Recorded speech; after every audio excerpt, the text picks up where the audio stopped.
Olá, bem-vindos a mais um Pode Ser Grande. E hoje nós recebemos aqui uma empresária cuja determinação e a resiliência são palavras aí na sua carreira. Vinda de uma família humilde, ela aos 9 anos perdeu o pai e aos 11 precisou ir trabalhar para ajudar no sustento familiar. Dificuldades financeiras, a perda de um filho, mas ela não desistiu, muito pelo contrário. Empreendedora, ela junto do esposo é proprietária do Grupo Gera, que há mais de 10 anos é referência no Centro-Oeste. Formada em contabilidade pela Universidade Federal do Mato Grosso, ela também tem um ativismo político importante e também está na defesa do associativismo empresarial.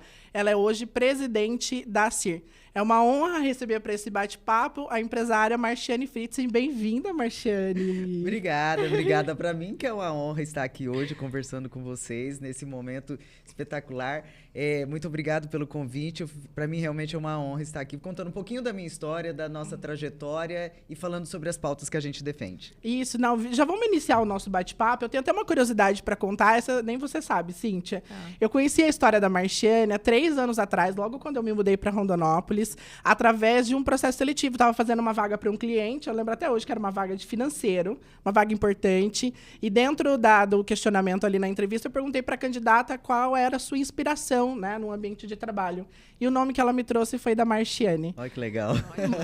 Meses depois, a gente se encontrou lá no evento da CIR e eu trouxe isso. Falei, Marchiane, eu conheci a tua história através de uma candidata, você é inspiração para ela. E depois eu descobri que você é inspiração para muitas mulheres. Então, tem uma trajetória, como eu citei, pautada na resiliência. Vamos começar a falar um pouco disso, né? Eu trouxe ali que você perdeu o pai aos 9 anos, aos 11 teve que iniciar o trabalho para ajudar no sustento. Como é que foi isso? Hoje a gente conta essa história com muito legal, uma história de superação, mas é a realidade hoje ainda de muitas famílias, né? Eu, com 9 anos, acabei perdendo meu pai. Meu pai, quando estava começando a crescer na vida, ele acabou sendo assassinado pelo melhor amigo. E para nós já foi uma tragédia perder o pai nessa idade. Eu só tenho um irmão, minha mãe toda a vida dona de casa. Minha mãe não sabia fazer absolutamente nada. Os bens que tinha, ela começou a vender para sustentar os filhos. Por fim, dinheiro não aguenta desaforo, não tinha mais dinheiro. Com 11 anos eu comecei a trabalhar. Meu primeiro emprego foi babá, o segundo empregada doméstica. E aí não parei mais, porque a vida também não muda do dia para a noite. E de uma menina muito pobre, com 14 anos, naquela época, quem perdia a virgindade cedo tinha que casar. Com 14 anos, acabei indo para o primeiro casamento meu. Casei com uma pessoa 14 anos mais velha que eu. Preciso explicar o que passou nesse casamento? Não, né? Mas desse casamento eu tive 3 filhos. Gabriel, Bárbara, que são meus tesouros. Gabriel tem 24 anos, a Bárbara tem 22. Gabriel já está médico, já formou em medicina, está trabalhando comigo. Bárbara está terminando a faculdade de medicina. E tive Matheus. E com esse casamento muito conturbado, 14 anos casada já, muito conturbado. Depois eu falo que o Matheus, por mais que eu tenha perdido o Matheus por erro médico, ele tinha só 3 meses de nascido, eu falo que o Matheus foi literalmente um anjo na minha vida, porque existe a Marchiane antes do Matheus, existe a Marchiane depois do Matheus. O poder econômico desse casamento não era meu. Então, a mulher que consegue superar e aprender a conviver com a morte de um filho, ela consegue qualquer coisa na vida, literalmente. E quando eu perdi Matheus, eu falei, gente, se eu sou capaz de superar isso daqui... Eu lembro que um dia, numa das sessões de espancamento, Bárbara estava sentada com o Gabriel no cantinho, abraçada às pernas, exatamente como eu e meu irmão fazia quando minha mãe apanhava. O ciclo estava se repetindo porque padrão, os ciclos se repetem. Né? E eu falei, meu Deus, vai ser a próxima, vai ser a minha filha. E naquele dia eu saí desse relacionamento. Eu lembro até hoje, foi num domingo, estava colocando a mudança em cima do caminhão e ria, falava que eu ia voltar, mas não voltei nunca mais depois daquilo lá. E aí comecei do zero. Um abis, 2 guri para criar. Um dia cortava a luz, outro dia cortava a água, outro dia eu chorava desesperado. Eu já era concursada pelo município, mas era agente administrativo, ganhava muito pouco. Era absurdamente pouco.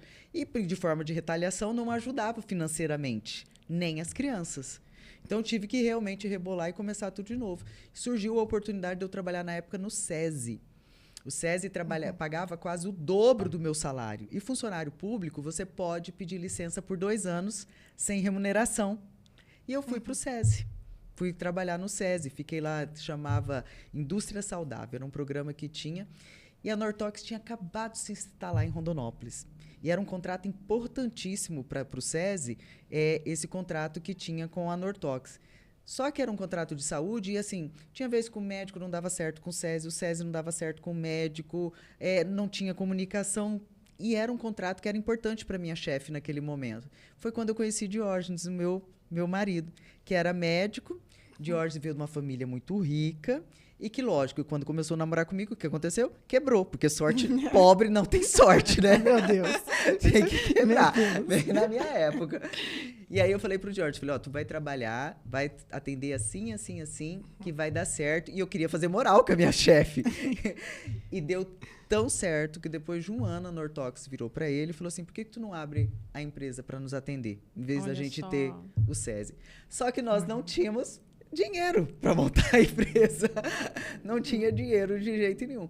Nós montamos a primeira Gera com 100% financiamento. Na época era R$10.000 e para mim era uma fortuna. De empréstimo. Era dinheiro assim que eu não sabia mais aonde ia, tanto dinheiro.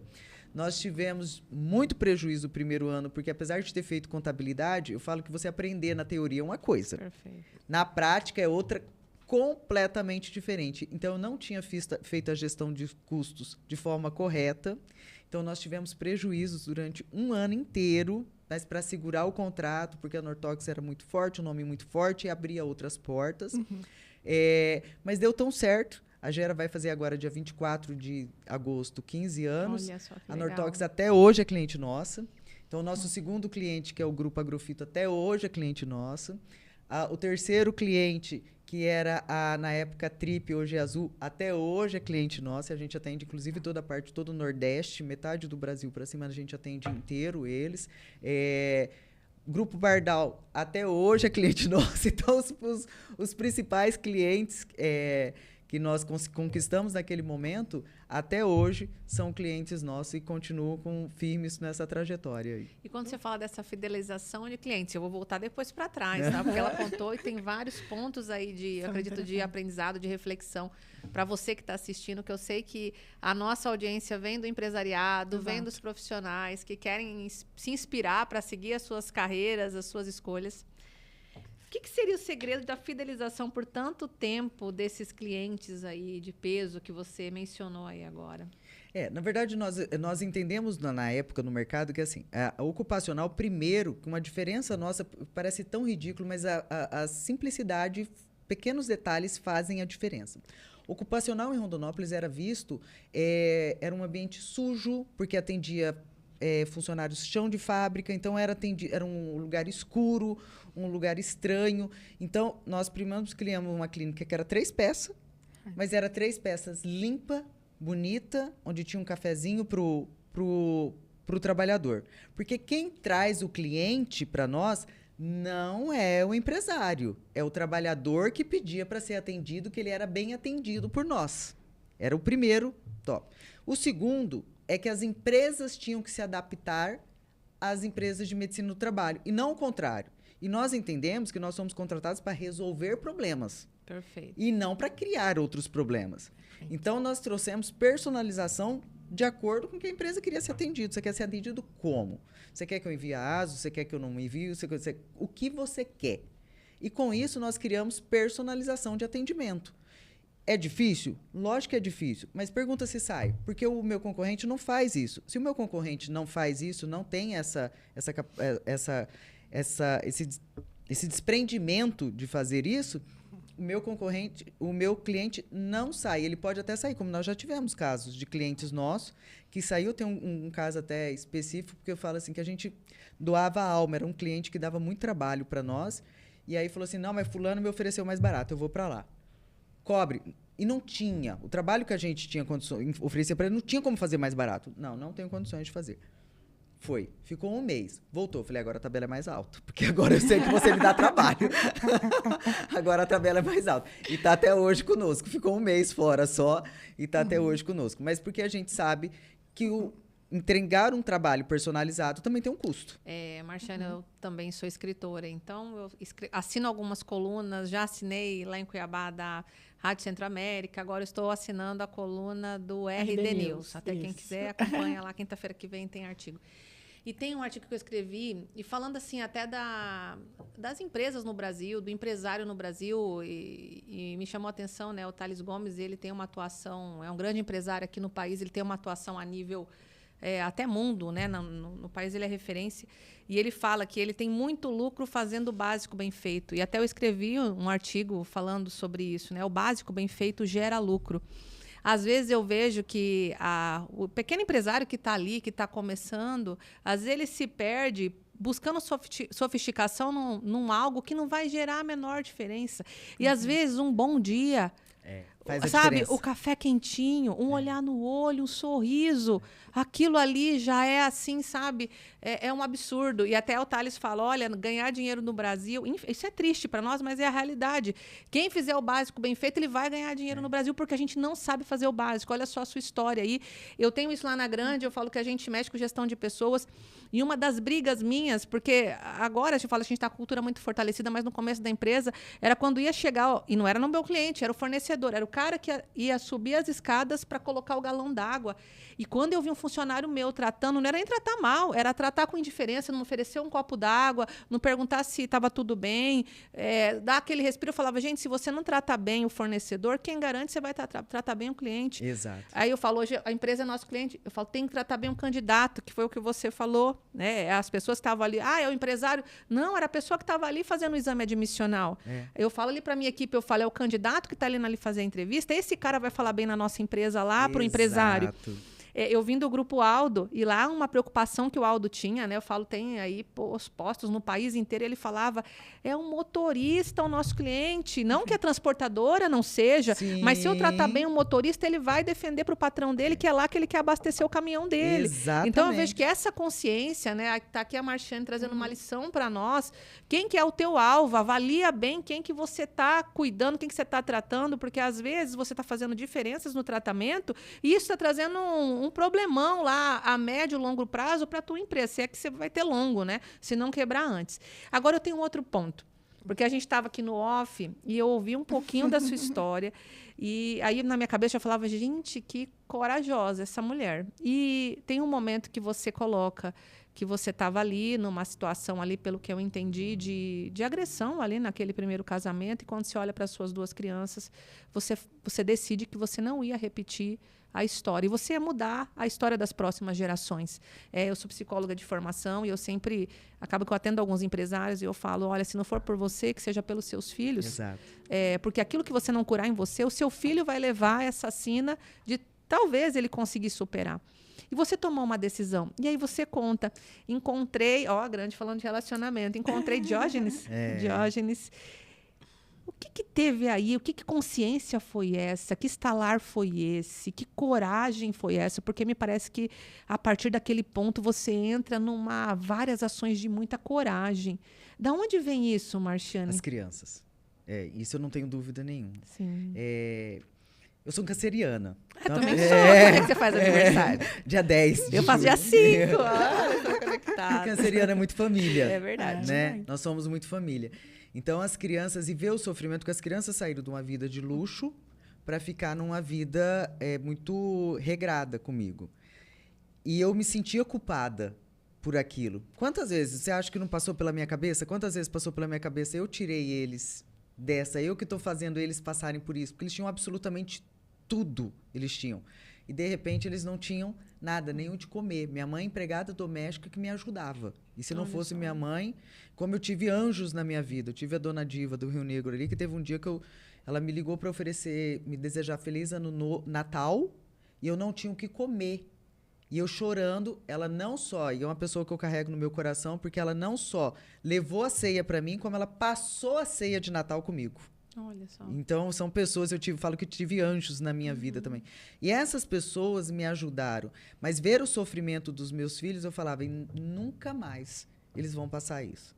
E nunca mais eles vão precisar depender disso. Tanto é que quando a gente começou a empresa, o que eu mais queria era no mercado sem a calculadora. Quem vai no mercado com calculadora entende o que eu estou falando. Porque o dinheiro era regrado. Então, tinha limite. Eles falam até hoje, as crianças... Eu chamo de criança, mas já estão tudo adulto, né? Eles falam até hoje que eles têm trauma. Porque eu ia no mercado e eu falava, não pede nada. Porque eu não tinha dinheiro. Não tinha dinheiro. E aí a coragem veio da tentativa de mudar a vida dos meus meninos. E você vê, e o Diógenes, quando eu encontrei o Diógenes não queria ter filho. Diógenes não suportava as crianças. Eu falava, meu bem, aqui é o pacote inteiro. Ou você aceita meus filhos, ou não existe esse negócio, mamãe aqui e filhinhos para cá. E vai ter que tratar meus filhos bem, porque eles já estavam sofrendo essa ruptura de um casamento. O pai, até então, eu não posso falar que no casamento o pai era o pai. Ele era. Ele virou depois uma outra pessoa, mas depois em relação às crianças, depois da ruptura. Né? Mas até então, e as crianças já estavam sofrendo com isso. E ver o sofrimento deles, já com o sofrimento da perca do Matheus, da ausência do Matheus, então juntou isso tudo, eu não tinha opção. Eu falo que depois que você está no fundo do poço, você não tem opção. Sim. Ou você sai do fundo do poço, ou você continua lá. Então a opção era sair. E aí foi onde a gente começou a lutar. Não tinha opção, tinha que lutar para sair dali. Bacana. E a gente falou muito sobre valores, né? Você traz consigo valores muito fortes, inclusive para dentro da empresa. Foram vários desafios que você enfrentou, né? Inclusive agora a pandemia, todo mundo passou por esse processo. Mas eu li numa reportagem que a Gera se reinventou na pandemia. Totalmente. Trouxe novos serviços. Conta isso pra gente. Conta pra nós como é que foi essa virada aí. Na pandemia, num dia nós tínhamos 100 médicos atendendo, né? A ocupacional bombando. E no outro dia nós não tínhamos nenhum médico. Porque quando logo que saiu a pandemia, ninguém entendia. Todo mundo ficou com medo. Então, a primeira coisa que os médicos fizeram foram recuar. Eu tinha só o Diógenes atendendo, que ele não tinha opção. Eu falei, você vai atender. Fica aí. Você vai atender. E foi bloqueado tudo. Era só sair serviços de urgência e emergência que podiam. Inclusive, uma das nossas clínicas foi fechada com força policial. Por mais que nós tínhamos pessoas, então nós tínhamos que nos reinventar. Só que surgiu outras oportunidades. As empresas, para continuar funcionando, principalmente as fábricas, precisavam de equipe multidisciplinar atendendo, precisava de fazer os exames SWAP, precisava de tudo isso. Então, a gente começou a criar serviços que a pandemia trouxe. Atendimento online. Então, se as pessoas não podiam mais consultar presencialmente, a gente criou atendimento online. A gente criou equipe de médico para fazer a consulta domiciliar. Então, nós criamos uma série de serviços porque a clínica não tinha ninguém. Nós não podíamos funcionar. Então, se não fosse urgência e emergência, a gente não podia funcionar. E aí foi onde a gente também criou o serviço de urgência e emergência. Nós criamos um pronto atendimento dentro da Somed, justamente para dar suporte. Até porque, na época, a lotação era gigante na rede hospitalar de forma geral, e tinham pessoas que precisavam de oxigênio, então a gente conseguia fazer um tratamento paliativo para essas pessoas que não estavam a ponto de hospitalizar, então a gente conseguia fazer esse tratamento. Então, a gente funcionou como hospital dia, e a gente criou esse serviço na época da pandemia. E salvou muita gente, graças a Deus salvou muita gente nesse momento, e também salvou a empresa nesse momento, porque a gente também estava numa situação bem delicada. Entendi. E quando você fala que você estava com essa situação delicada e olhando para a sua história de vida, quando você se vê desanimada, você se desanima às vezes? Se Lógico. vê às vezes assim? Como é que Quem você não faz? desanima às vezes? Como é que você faz? Conta aí para nós. Quem não desanima? Tem dia que você olha e você fala assim, o que eu tô fazendo, né? Será que não é... O que não te deixa desistir, Marciane? Eu falo que empreender vira um vício. Primeiro, empreender é um vício, né? E aí, quando você... Tem coisa mais gostosa do que você ver resultado? Não tem coisa mais gostosa do que você ver resultado. Então, quando você começa a ver resultado e ver a mudança na vida, inclusive das pessoas que estão com você, porque eu falo que a gente sempre, Diógenes tem isso muito forte também, não vem só de mim, que a gente queria mudar não só a nossa vida, a gente queria que mudasse a vida das pessoas que estão conosco. Então, hoje eu tenho um time forte, e aí se você falar assim, mas como você consegue se dedicar a tantas empresas? Porque eu tenho uma equipe muito forte. Muito forte. Então, eu tenho uma turma muito antiga. A minha primeira colaboradora, a Edilene, está até hoje comigo, a número 1. Olha só que legal. Até hoje ela está conosco. E a Edilene era uma empregada doméstica, nós não tínhamos condições de pagar secretária, na época, eu tinha acabado de montar a empresa, e ela queria uma oportunidade para provar que ela dava conta e que ela não queria ser mais doméstica. Era isso que ela queria para a vida dela. E a Edilene hoje é nosso carro-chefe. Ela foi fundamental para a mudança, para o crescimento das nossas empresas. E eu não entendia. Todo pequeno empreendedor, no começo, você quer ser a dona da razão. Você quer entender tudo e você sabe tudo. Sim. E ela escutava, como ela estava o tempo todo com os colaboradores recebendo essas pessoas, ela teve muito mais feeling que eu naquele momento ali. Então, o atendimento dela não era bom dia, boa tarde, era oi gata, tudo bem? Oi lindão, vem aqui, não sei o quê. E eu falava, você não pode ter esse tipo de atendimento, você tem que ser mais séria, né?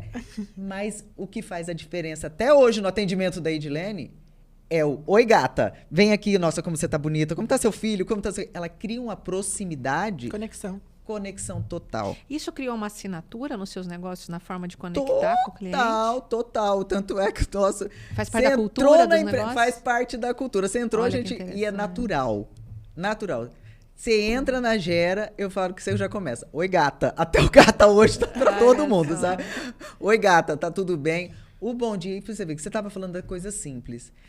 Eu recebo muito elogio, as pessoas vêm elogiar, falando assim, parece que eu estou em outra cidade. Todo mundo dá bom dia lá, eu não sei o que acontece, que aquele povo é feliz. É um bom dia, né? É um bom dia, uma coisa tão simples. E ouvir o público, principalmente. Porque o meu público, teve uma época que a gente atendia muita fazenda. Então, descia aqueles ônibus do Maranhão e parava 2 ônibus na frente da clínica e nós tínhamos que atender 60 pessoas numa pancada só. E demorava, porque são 60 pessoas para você atender. Então, demorava para a gente atender aquele número de pessoas ali. A estrutura era muito pequena. E para entreter esse pessoal, o que a gente vai fazer? Eles queriam assistir, na época era DVD ainda, calcinha preta. O que a gente colocava? Calcinha preta, para eles assistirem. E isso fazia que os caras chegavam no outro ano, era a mesma turma que vinha para Nova Safra, e eles já falavam, cadê aquele DVD da calcinha preta? A gente colocava a calcinha preta. Então, vocês encontraram uma forma de falar a linguagem daquele público, se comunicar com eles. Exatamente. E isso é fundamental para eles fazerem a propaganda. Quando ia para um nosso concorrente, eles falavam, não. É muito chato. Não, a gente quer ir lá naquele pessoal lá que é bom, que não sei o quê. Que combina com a gente, que parece comigo. Identificação. Exatamente. E isso foi fundamental para os nossos clientes. E depois que você aprende isso, aí montar outros negócios é consequência. Porque o próprio negócio te dá a abertura para você ir criando outros negócios. Então, a gente funcionava, ocupacional, ela funciona muito de manhã. No período da manhã, ela é muito porque as pessoas têm que estar em jejum, vai logo cedo para fazer o admissional, demissional e tal. E aí, nós ficávamos com um elefante branco, uma estrutura enorme, parada no período da tarde. Tá, então, o que nós vamos fazer? E nós tínhamos problema com a agenda quando ia para especialista. Então, para um cardio, para um oftalmologista que precisava um neuro, nós tínhamos problema de agenda, porque o médico não atendia para mim. Então, dependia da boa vontade da secretária. E a gente falou, por que a gente não traz esses caras para cá? Tem essa estrutura desse tamanho aqui e a agenda é nossa. E aí eu coloco a prioridade para o meu cliente, crio celeridade para ele, porque o ocupacional também tudo é para ontem, principalmente motorista. Você não pode esperar o motorista. Sim, vixe, Maria, nossa realidade atual aqui, principalmente. E aí nós criamos, a princípio foi a saúde, chamava Gera Família, nós criamos. Na própria estrutura, nós criamos uma outra empresa que fazia só atendimento, mas principalmente dos nossos clientes, só que aí a agenda era nossa. Então, nós conseguíamos priorizar o atendimento dos nossos clientes, dando celeridade e dando uma diferença do atendimento dos nossos concorrentes. E aí, logo surgiu a oportunidade, cresceu, lógico. Logo, os RHs sabiam que a agenda era facilitada, começaram a mandar os parentes também para consultar. Olha só. Dos colaboradores. Ampliou. Foi natural. E aí, então, vamos ampliar o nosso negócio. Aí foi quando a gente acabou adquirindo uma das marcas, que foi a Somed. Então, eu entendi que nessa história da Marciane, além da empreendedora, que muda a vida dela, que encontra um amor, você também tem um sócio. Eu tenho. Aonde vocês são diferentes, vocês se complementam Totalmente. nos negócios, aonde que um complementa o outro? E por que isso é importante, Marciane? Trazendo esse exemplo, porque eu já tive situações nas minhas sessões de repente, a mulher é empreendedora ou o homem é um empreendedor e aí eles chegam, será que eu chamo a minha esposa, tenho medo de trazer e acabar o casamento, ou chamo o meu marido. O que, se você puder falar assim da sua experiência, que tem dado certo, o que você pode compartilhar com a gente? Bom, primeiro que o George não suporta a administração de nada. Ele não gosta. Ele não gosta, ele não entende, ele deixa claro isso, que ele não gosta, que ele não entende, que ele não quer. Então, a administração sempre ficou comigo. Eu acho que por isso que a gente nunca teve conflito. É muito claro os papéis, então. Muito claro. Dos papéis. Agora, atendimento, quando é para lidar com a parte técnica, com o nosso cliente, falar dar o respaldo técnico, médico, é com ele. E eu não entro e não interfiro. Então, são papéis muito distintos e, ao mesmo tempo, que se completam. Né?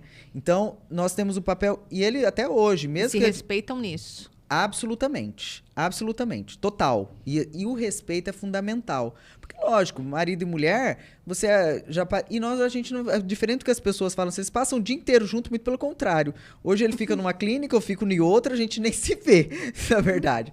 Mas no começo a clínica era pequena, a gente ficava junto, mas ainda assim a gente não se via. Porque eu que fazia o financeiro, eu que fazia as compras, eu fazia... Hoje tem uma equipe, hoje o grupo cresceu, hoje tem uma equipe. Mas na época eu fazia tudo e ele ficava com toda a parte de atendimento e ele tinha que ainda se desdobrar em outros 3, 4 empregos para dar conta, porque a empresa não dava ainda lucro suficiente para manter a nossa família. Então, ele tinha que se desdobrar com outros empregos. Então, também a gente praticamente não se via, mas com papéis muito distintos. Então, deu muito certo, porque cada um entendeu o seu papel e respeitou isso. Lógico que em alguns momentos a gente teve que discutir, vamos comprar tal marca, vamos comprar tal coisa, sentava, discutia junto, mas o Jorge sempre me deu total autonomia e muito confiança no que ele sempre confiou muito no que eu estava conduzindo, mesmo quando eu errei, porque eu só não acertei, não. Errei, comprei marcas, comprei clínicas que não deveria ter comprado, comprei e perdi dinheiro, então a gente só não acerta. Estou contando a parte boa, claro. Mas eu errei muito. Comprei... Chega um momento que eu falo que você tem que aprender a falar não. Que as pessoas veem que você está crescendo, e vem, aparecem propostas do Arco da Velha. Então, de repente, a gente comprou 2, 3 marcas, aí o pessoal começou a vir oferecer. E aí eu comecei a achar também que eu sabia tudo. Uhum. E esse é um erro gigante. Eu falei, não, nesse aqui nós vamos comprar. Hoje, clínica, eu tenho clareza de que o cliente acompanha a cultura da empresa. Perfeito. A partir do momento que você trocar a cultura, se você troca de dono, se troca a cultura da empresa, esquece, os clientes não ficam. Não ficam. Nós compramos uma vez uma marca, paguei muito caro na marca, tinha um número expressivo de clientes, e para mim o atendimento era errado daquela marca. Era atendimento errado. Eu falei, não concordo, não sei o quê. Vamos falar, colocar o padrão, gera nela. O que aconteceu? Perdi todos os clientes, porque os clientes queriam aquele tipo de atendimento. Por mais que fosse ruim, por mais que fosse gerar problemas trabalhistas para eles lá na frente, eles queriam aquilo. Então, eu gastei dinheiro, comprei uma carteira que não ficou comigo, que acabou indo para outra empresa. E aí, só que você não tem no livro isso. Ninguém te conta isso, né? Então, você acaba aprendendo, apanhando. Então, gastei uma grana, perdi muito dinheiro nessa movimentação e perdi toda uma carteira. Se eu tivesse montado uma clínica, não tinha gastado 1/5 do que eu gastei comprando essa carteira e não ficou comigo. Que foi o que gerou o aprendizado ali para você nesse sentido. Que a cultura é muito forte. Outro ponto é que a gente estava conversando também no off, eu vi você trouxe mais uma informação que é da sua primeira funcionária, que ela era sua empregada doméstica, ela queria uma oportunidade e, pelo que eu entendi, você estava ali, conduziu e ela mudou a vida dela. E o que eu percebo é que você tem um chamado nisso, em relação às mulheres, você estava me contando de ampliar a consciência, de fazer elas olharem com um olhar até maior para si mesmas. Me conta, isso vem da sua história, Marciane? Onde você se desperta para isso? O empreendedorismo mudou minha vida. A minha vida e dos meus filhos. E a mulher, quando ela é vítima de violência, ela se vê muito pequena. Você se vê assim? Absolutamente. Uhum. Pequena. Eu era traída e eu pedia desculpa porque eu falava, se me traiu, eu fiz alguma coisa errada. Eu não fui uma boa esposa. E a gente acha que isso é uma coisa tão fora da realidade para as mulheres empoderadas, para as mulheres no século XXI. E não é. Não é. Isso é muito hoje constante e presente na sociedade. E muito, independente de classe social. E muito encurtinado, né? Muito fechado, exatamente. Ninguém sabe, ninguém vê, coloca panos quentes. Independente da classe social. independente. Porque hoje eu conheço mulheres de situação financeira muito, muito boa e não sai de um relacionamento abusivo porque vai cair o padrão, porque não quer, mas a sociedade vê bem. E o empreendedorismo mudou completamente a minha vida e me deu autonomia hoje, que eu e o Jorge nos damos muito bem. Ainda, nós já temos 16 anos 17 anos de casados. Não quero largar do meu marido. Mas hoje eu teria total autonomia de falar assim, você não quer bem, então eu sigo o meu caminho, tu segue o seu. Porque é um relacionamento completamente diferente do primeiro. Completamente diferente. É o de ponta a ponta, é os extremos. Mas hoje eu vejo ainda muitas mulheres dependendo, aí sim, principalmente de classe social mais baixa, as mulheres dependentes economicamente, com medo de como vai ser o sustento dos seus filhos e não saem de relacionamentos abusivos por conta disso. Então, e quando você sofre na pele isso, e você sabe o que fez a diferença na sua vida, por que não mostrar para as outras pessoas que é possível, sim, sair? A gente sabe que também vem a questão psicológica. Como você é psicóloga, você sabe melhor que ninguém. Até eu tô olhando assim para tua história, eu falo que você teve uma sabedoria absurda, porque você sai de uma situação e você consegue fazer uma escolha muito assertiva. Quando eu falo em seguida, eu nem sei quanto tempo levou, mas o que eu vejo é que a repetição de padrão, nos casos que eu acompanho, seja com colegas, sai de um, entra em outro, sai de um, entre outro, até conseguir desabrochar, às vezes leva vários relacionamentos e tem algumas que nunca desabrocham. E o que eu percebi que teve um estalar teu, que você teve muita sabedoria de seguir fazendo as suas escolhas, e eu entendi também que muito protegida por Deus também, né? Pelo que você colocou aqui. Então... Mas sabe o que eu acho? Eu acho que foi eu sempre atribuo a essa dor da perca do Matheus. Porque isso também foi um ponto. Uma vez eu falei para uma pessoa... Isso acho que ela contou no off, né? Eu também contei, abrindo. Você abriu, que a gente estava conversando antes. Quando eu perdi o Matheus, eu falo que assim, é um negócio que só quem perde um filho sabe o que é isso. Sabe? Não tem explicação. Não tem como. Da mesma forma que a gente fala, só quando você tem um filho, você sabe o que é o amor verdadeiro. Sim. Só quando você perde um filho que você sabe que dor que é essa. E aí, sim, eu sou uma mulher de muita fé. Eu acho que Deus colocou o Matheus no meu caminho, que ele foi literalmente um anjo, né? E é um divisor de águas. O Matheus antes, a Marciane antes do Matheus, a Marciane depois do Matheus. É um divisor, assim. As pessoas que me conheceram antes falam assim, você virou outra pessoa. Parece que até sua voz mudou. Quem me conhece fala assim, parece que até sua voz mudou. Porque eu virei outra pessoa, literalmente, submissa, falava baixinho, não tinha... aceitava essa situação de submissão. Hoje eu não aceito em hipótese alguma, né? De forma alguma. Então, eu acredito que o Matheus... Nunca estudei, nunca fui ver, nunca fiz terapia para isso, mas acredito que o Matheus foi o divisor de águas. Mas que tomara que outras pessoas não tenham que passar por uma dor dessa para ter que ser o divisor de água. Porque hoje eu olho para trás e eu falo, minha Nossa Senhora, se fez tudo o que fez comigo foi porque eu permiti.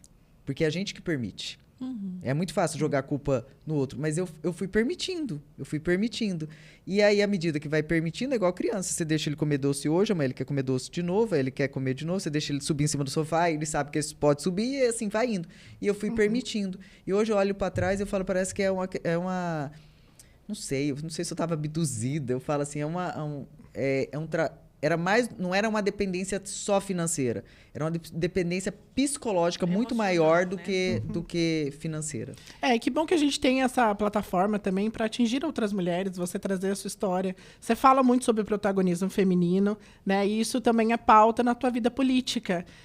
Como é que você entra na política, né? Hoje também está presidindo aí a CIR, defendendo o associativismo, né? Sempre, inclusive com uma diretoria, em suma, mulheres. Exato. Né? Como é que chega aí esse protagonismo para você? Eu entrei na política completamente de alegre. Eu comecei a conversar com alguns políticos justamente porque nós estávamos sendo atacados por alguns concorrentes que faziam parte da política. E a gente falou, então vamos começar a conversar com alguns políticos para a gente também ter alguns políticos do nosso lado para a gente se resguardar. E aí veio o convite para o Diógenes ser o vice, não era eu, vice na eleição de 2020. Mas naquele momento não tinha nenhuma mulher participando e eu odiava política. Política é lugar de quê? De gente safada, corrupta, que não vale nada. É essa percepção que nós temos de política. E eu também tinha essa percepção de política. E aí falou, não, o ideal é uma mulher. E saí vice do Luizão. Só que vice é o quê, gente? Vice não é nada, ninguém nem sabe geralmente quem é um vice. Na hora que você me pergunta, quem você votou no último? Ele fala, votei em fulano, quem era o vice? Não faço ideia. Geralmente é assim. Eu falei, não vou nem aparecer, vai ficar o nomezinho só lá embaixo e pronto. E entrei pra política. Só que quando você vai pro bastidor da política, ela é completamente diferente do que você vê. Nas nossas empresas, as empresas já eram grandes em 2020, então eu só deixava algumas pessoas que eu julgava boas, de bom caráter, de boa índole, entrar para falar com os nossos colaboradores. Por quê? Porque eu queria que aquelas pessoas ganhassem. Aquelas pessoas boas. E quando você vai para a política, você vê que o bastidor é tão diferente que nessa época é criado personagens. Personagens que a gente acredita. E isso para mim foi um castelinho de cor-de-rosa que caiu.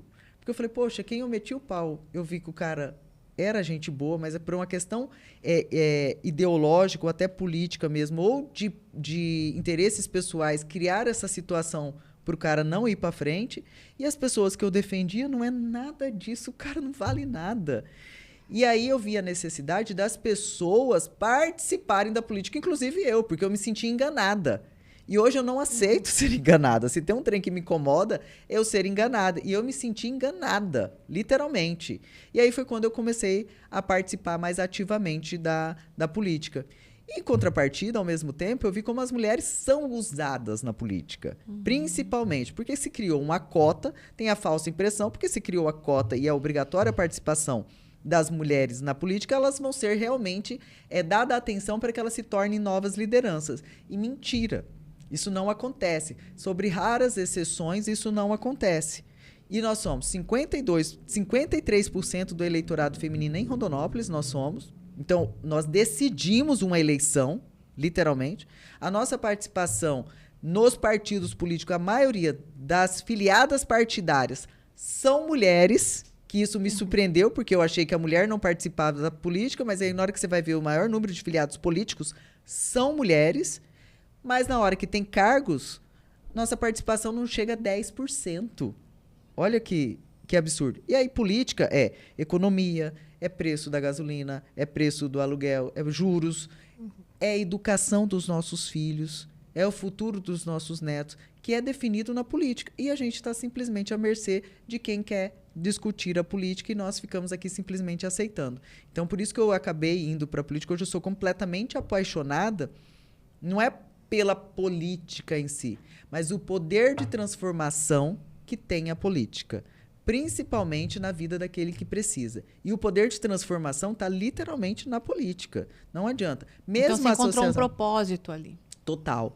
Mesmo na associação comercial, como presidente da associação comercial, é a primeira vez na história da associação comercial que nós temos a maioria de mulheres. Toda a vida, a associação comercial também teve a participação feminina de 10% na diretoria.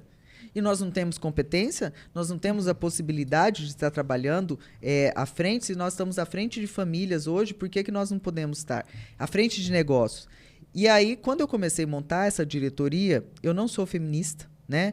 Mas eu comecei a pensar em pessoas que se destacavam, porque eu penso, se a pessoa sozinha já se destaca, imagina esse monte de gente junto, como pode fazer a diferença. E aí, eu não tinha percebido, porque vai a aprovação para o Conselho Superior, antes de ir para a votação dos associados.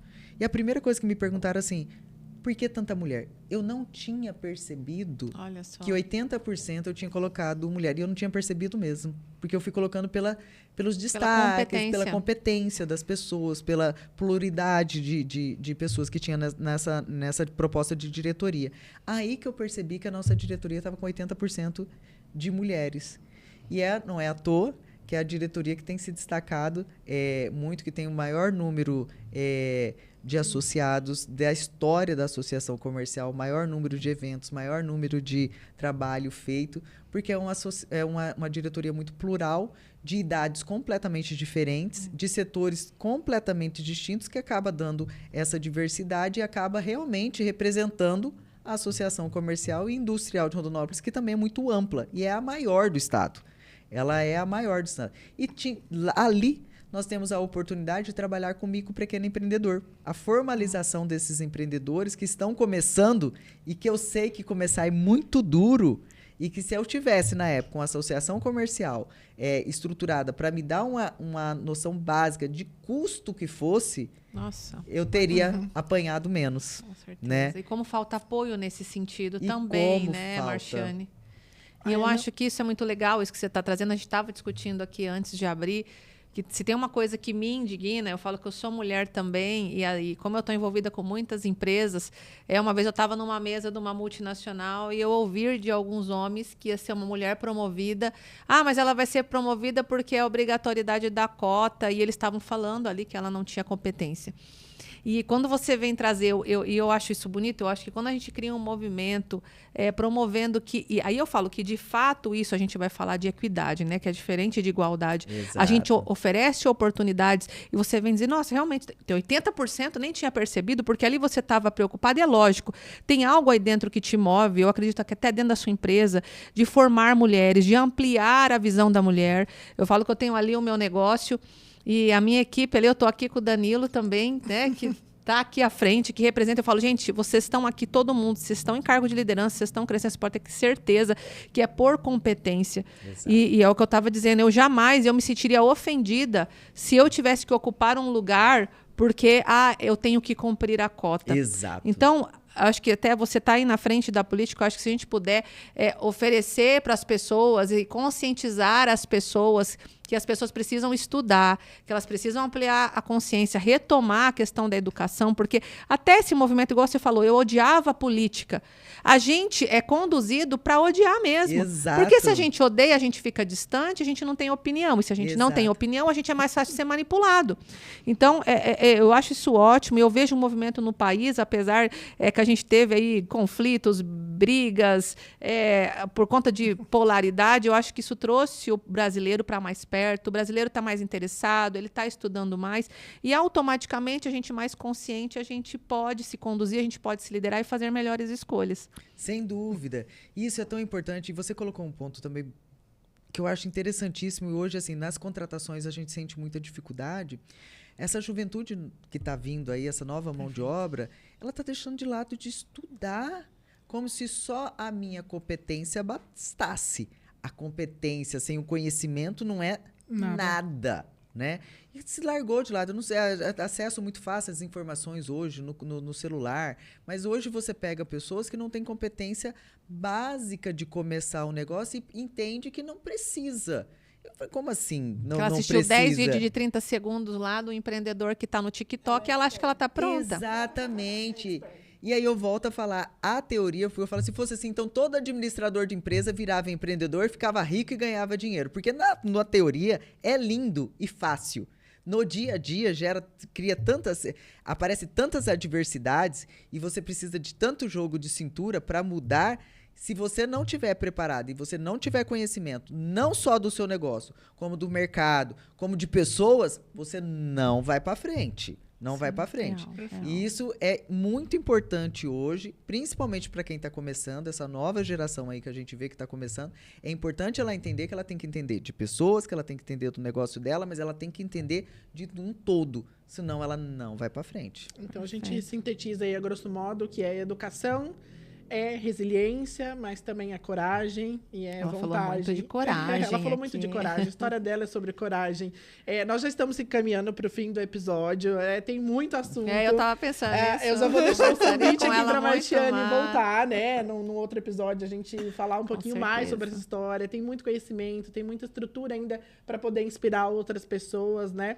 Agora, para a gente ir encerrando, Marchiane, a gente sempre pede assim, uma frase que te move, né? Que move o teu negócio, a tua vida, para que você possa falar não só para o nosso público empresariado, para a pequena empresária, para a mulher ali votante, seja na política ou ali nos negócios, que inspira na tua história, por exemplo. Eu sempre falo, principalmente para quem está começando um novo negócio. As pessoas sonham e não agem. Mas eu falo que você não precisa estar pronta, você tem que ter coragem. Coragem para começar. Se você tiver coragem de começar, você começa e as coisas vão acontecer. Maravilhoso. Muito Marchiane. Obrigada, Marchiane. Obrigada. Qual que é as suas redes sociais para o pessoal seguir? Com esse nome difícil, né? Marchiane, Marchiane.Fritzen, Marchiane Fritzen. Marchiane Fritzen. A gente coloca aqui. No marketing, a Marchiane depois acredita, não tem outra. É isso. E não esquece de seguir a gente nas redes sociais. @grande com YDH. É isso. Obrigada. Mesmo, gente. Até breve. Obrigada. Obrigada, até mais. obrigada. Tchau, tchau.